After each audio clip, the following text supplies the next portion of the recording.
Hello' guys, মোৰ mini ব্লগলৈ আপোনালোক সকলোকে স্বাগতম জনাইছোঁ। আৰু এয়া দেখিছে মই আছোঁ পথাৰত। চাওক ইমান ধুনীয়া হৈছে কঠীয়াখিনি। আৰু পথাৰত আহিছিলোঁ মাটিত পানী হৈছে নাই চাবলৈ।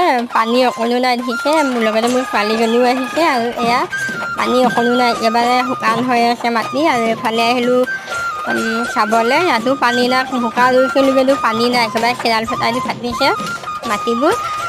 পানী নাই, এইবোৰ বাও ধান, বাও কঠীয়া সিঁচি থৈছে। আৰু এয়া আহিলোঁ, লগতে মোৰ ছোৱালীজনীও আহিছে। তাই অকণমান আমনি পাইছে খোজকাঢ়িবলৈ।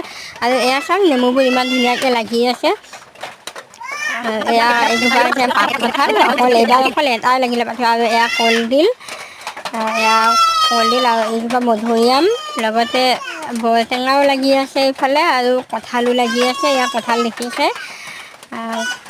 বৰটেঙা মানে ৰবাব টেঙা। আৰু এতিয়া আহিলোঁ পিঠাগুড়ি খুন্দিবলৈ, দেখিছেনে। ছোৱালীজনী ইমান আমনি কৰিছে। আৰু আহিয়ে অকণ চাহ বনাই খালোঁ।